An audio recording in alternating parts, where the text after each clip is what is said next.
નમસ્કાર અને સ્વાગત છે આજના વિશ્લેષણમાં.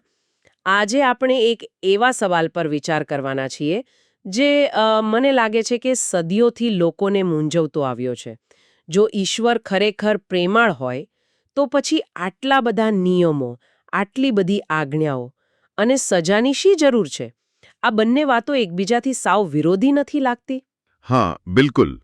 આ તો એકદમ મૂળભૂત પ્રશ્ન છે. ઘણા બધા ધર્મો અને દર્શનશાસ્ત્રના કેન્દ્રમાં આ જ ગૂંચવણ રહેલી છે. એક બાજુ પ્રેમ અને બીજી બાજુ ન્યાય. આ બંને એક જ સર્જનહારના સ્વભાવમાં સાથે કેવી રીતે રહી શકે? બરાબર. આજે આપણી પાસે જે સ્ત્રોત છે, જે મૂળ કોરિયન ભાષામાં લખાયેલું એક ગહન ધર્મશાસ્ત્રીય લખાણ છે, તે આ જ ગૂંચ ઉકેલવાનો પ્રયાસ કરે છે. અને હા, એક વાત સ્પષ્ટ કરી દઈએ, આપણે જે સ્ત્રોતની ચર્ચા કરી રહ્યા છીએ તે ખ્રિસ્તી ધર્મશાસ્ત્રીય માળખામાંથી આવે છે. એટલે ક્રોસ અને આદમ જેવા શબ્દો સાંભળવા મળશે. આપણે જેમ જેમ આગળ વધીશું તેમ એને સમજાવવાનો પ્રયત્ન કરીશું. આ ચર્ચાનો હેતુ એ સમજવાનો છે કે આ લખાણ પ્રેમ, આજ્ઞા અને સ્વતંત્ર ઈચ્છાને એક અતૂટ શૃંખલામાં કેવી રીતે જોડે છે. તો ચલો શરૂ કરીએ. આ લખાણ મુજબ આ બધી સમસ્યાની શરૂઆત એક આરોપથી થાય છે. એક આરોપ કોના દ્વારા અને કોના પર? લખાણ કહે છે કે શૈતાન દ્વારા ઈશ્વર પર. અને આરોપ બહુ જ ગંભીર છે. એ આરોપ છે કે ઈશ્વરે જે આજ્ઞાઓ બનાવી છે તેનું પાલન કરવું તેમના બનાવેલા જીવો માટે શક્ય જ નથી. એ એક અશક્ય કામ સોંપી રહ્યા છે. ઓહ, આ તો સીધો ઈશ્વરના ચરિત્ર પર હુમલો થયો. જો આ વાત સાચી હોય તો એના પરિણામો તો બહુ ભયાનક આવે. હા, અને આ સ્ત્રોત તે પરિણામોને ખૂબ જ સ્પષ્ટ રીતે રજૂ કરે છે. જુઓ, જો આજ્ઞાઓ પાળવી અશક્ય હોય તો 3 બાબતો સાબિત થાય. પહેલું, ઈશ્વર ખોટા છે, કારણ કે તેમણે દાવો કર્યો હતો કે આજ્ઞાઓ પાળી શકાય છે. બીજું, તેઓ એક હત્યારા છે. હત્યારા? કેવી રીતે? કારણ કે તેઓ એક અશક્ય કામ ન કરવા બદલ પોતાના જીવોને સજા આપે છે. અને ત્રીજું, તેઓ એક અતાર્કિક અને અન્યાયી શાસક છે. અને આવી સ્થિતિમાં ઈશ્વરના પ્રેમનો દાવો તો પોકળ સાબિત થાય. આજ્ઞાઓ પ્રેમનું પ્રતીક નહીં, પણ ડર અને દમનનું સાધન બની જાય. પણ દેખીતી રીતે આ લખાણ આ આરોપને નકારી કાઢે છે, ખરું ને? બિલકુલ. આ સ્ત્રોતનો મુખ્ય તર્ક જ એ છે કે ઈશ્વર પ્રેમ છે અને તેમની આજ્ઞાઓ જીવોને બંધનમાં નાખવા માટે નહીં, પણ તેમની ખુશી અને સુરક્ષા માટે બનાવવામાં આવી છે. વિચારો, જો કોઈ નિયમ જ ન હોય કે ચોરી ન કરવી કે ખૂન ન કરવું, તો શું થાય? અંધાધૂંધી ફેલાઈ જાય. શક્તિશાળી લોકો નબળા ઉપર અત્યાચાર કરે. બરાબર. આજ્ઞાઓ એ વ્યવસ્થા અને પ્રેમનું માળખું છે. તો મંચ તૈયાર છે. બ્રહ્માંડના સર્જનહાર પર એક ગંભીર આરોપ છે. હવે જોવાનું એ છે કે ઈશ્વર પોતાનો બચાવ કેવી રીતે કરે છે. અહીંથી વાત ખરેખર ઊંડી બને છે. લખાણ દાવો કરે છે કે ઈશ્વરનો જવાબ કોઈ પ્રતિક્રિયા નહોતી. એટલે કે તેમણે આ આરોપ લાગવાની રાહ નહોતી જોઈ. તેઓ જાણતા હતા કે સ્વતંત્ર ઈચ્છા ધરાવતા જીવોના મનમાં આ પ્રશ્ન ઊભો થશે જ. એટલે કે આ કોઈ પ્લાન બી નહોતો. લખાણ મુજબ આ બ્રહ્માંડની મૂળ ડિઝાઇનમાં જ વણાયેલું હતું. આ તો દૃષ્ટિકોણને સંપૂર્ણપણે બદલી નાખે તેવી વાત છે. બરાબર. ઈશ્વર સમસ્યાની રાહ નહોતા જોઈ રહ્યા, પણ ઉકેલ પહેલેથી જ તૈયાર હતો. આ પૂર્વસર્જન યોજનાનો હેતુ 3 બાબતોને નિર્વિવાદપણે સાબિત કરવાનો હતો. પહેલું, કે જીવો આજ્ઞાઓનું પાલન કરી શકે છે. બીજું, કે આજ્ઞાઓ પોતે સત્ય અને ન્યાયી છે. અને ત્રીજું, કે આ આજ્ઞાઓ ખરેખર ઈશ્વરના પ્રેમની જ અભિવ્યક્તિ છે. અને આ યોજનાનો સંબંધ સ્વતંત્ર ઈચ્છા સાથે છે. લખાણમાં એક શબ્દ વારંવાર આવે છે: સ્વતંત્ર ઈચ્છાનું પૂર્ણ થવું. આ થોડો અમૂર્ત ખ્યાલ જેવો લાગે છે. એનો અર્થ શું છે? આને આ રીતે સમજી શકાય, જાણે કોઈ બાળકને સાયકલ ચલાવતા શીખવવું.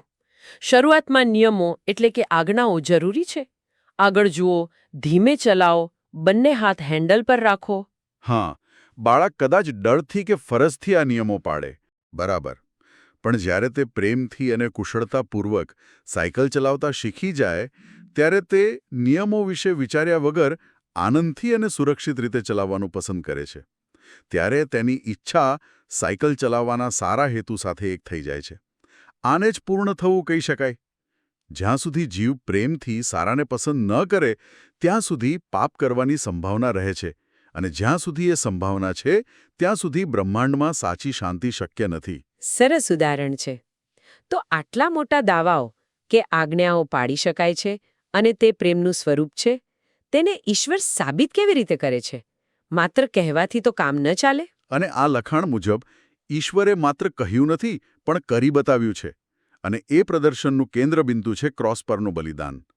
આ નાટકના મુખ્ય પાત્રો છે પ્રથમ પુરુષ ઈશ્વર અને દ્વિતીય પુરુષ ઈશ્વર. એક મિનિટ, અહીંયા થોભો. જે શ્રોતાઓ આ પરિભાષાથી પરિચિત નથી તેમના માટે સ્પષ્ટ કરશો કે પ્રથમ પુરુષ અને દ્વિતીય પુરુષ ઈશ્વરનો અહીં શું અર્થ છે? શું આ પિતા અને પુત્ર કહેવાની એક શાસ્ત્રીય રીત છે? હા, તમે બરાબર સમજ્યા. આ ટ્રિનિટીના સિદ્ધાંતમાંથી આવતી પરિભાષા છે.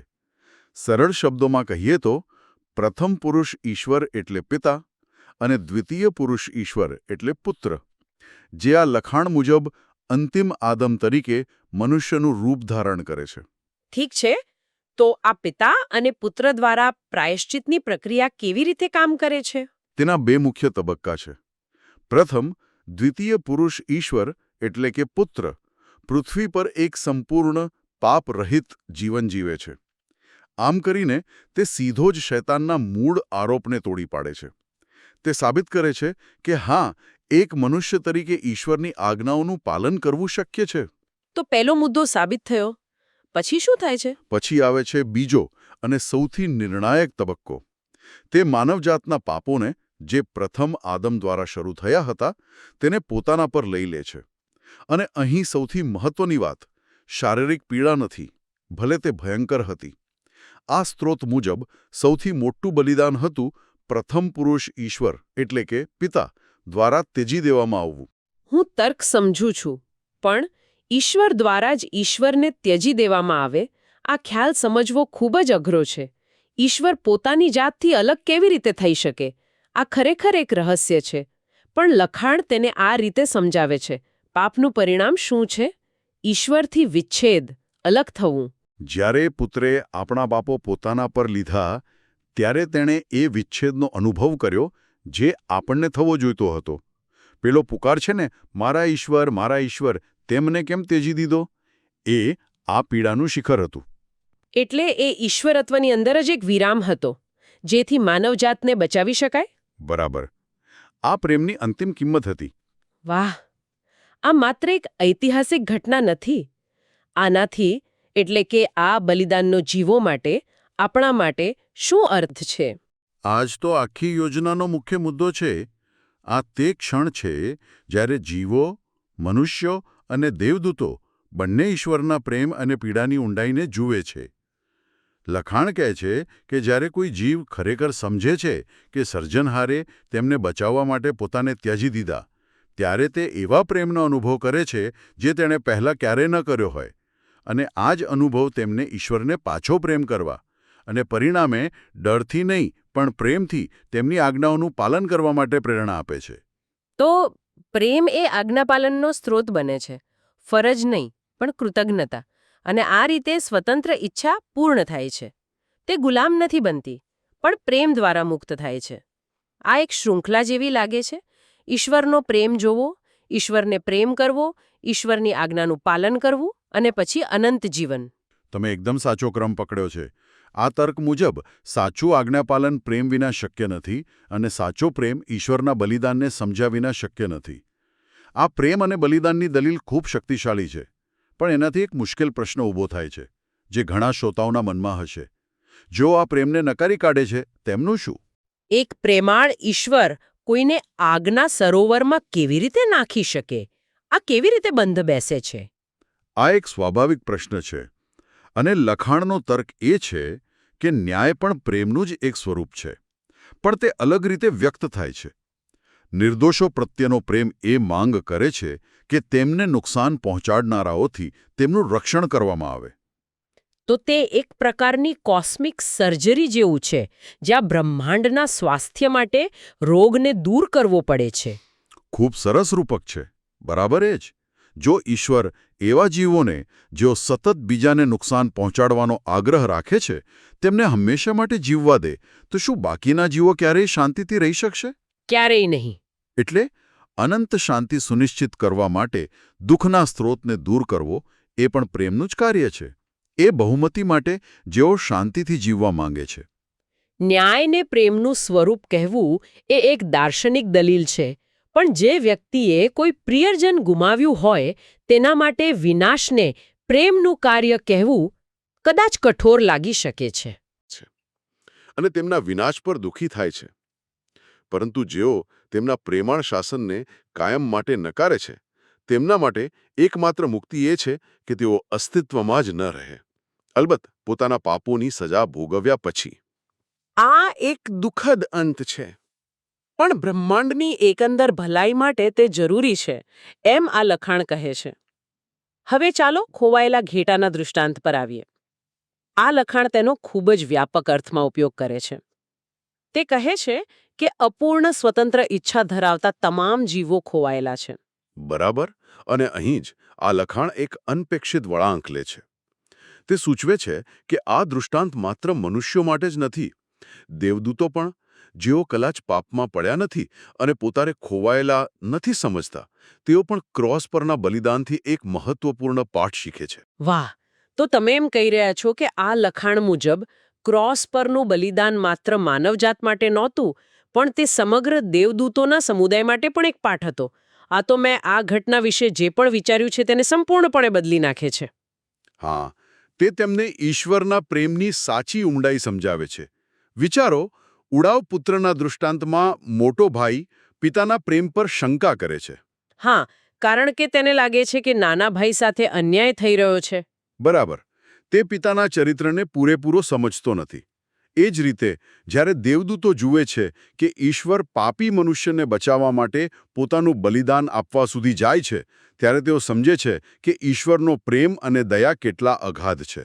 અને તેઓ એ પણ સમજે છે કે જો તેઓ ક્યારેક ખોવાઈ ગયા હોત તો ઈશ્વરે તેમના માટે પણ એવું જ કર્યું હોત. આનાથી તેમનામાં ઈર્ષ્યા કે ઘમંડની કોઈ ભાવના રહેતી નથી. બિલકુલ. આ સાર્વત્રિક શિક્ષણ ભવિષ્યમાં પાપને રોકે છે. તે સુનિશ્ચિત કરે છે કે કોઈ પણ જીવ ભવિષ્યમાં ઈશ્વરના ન્યાય કે પ્રેમને ખોટી રીતે સમજશો નહીં અને ફરીથી બળવો કરશે નહીં. તો આ બધી ચર્ચાને અંતે આપણે ક્યાં પહોંચ્યા? ચાલો સારાંશ જોઈએ. આ જટિલ લખાણ મુજબ ઈશ્વરનો પ્રેમ કોઈ અમૂર્ત લાગણી નથી, પણ એક પૂર્વ નિર્ધારિત બલિદાનયુક્ત ક્રિયા છે. આ ક્રિયા સાબિત કરે છે કે તેમની આજ્ઞાઓ ન્યાયી, પાલન કરવા યોગ્ય અને ખરેખર પ્રેમમાંથી જન્મેલી છે. અને ઈશ્વરના આ પ્રેમનું પ્રદર્શન જોઈને જીવો તેમને પાછો પ્રેમ કરવા પ્રેરાય છે. આ પ્રેમ તેમની સ્વતંત્ર ઈચ્છાને પૂર્ણ કરે છે, જેનાથી તેઓ સ્વેચ્છાએ આજ્ઞાપાલન પસંદ કરે છે. અને આ જ શાશ્વત શાંતિ અને અનંત જીવનનો માર્ગ ખોલે છે.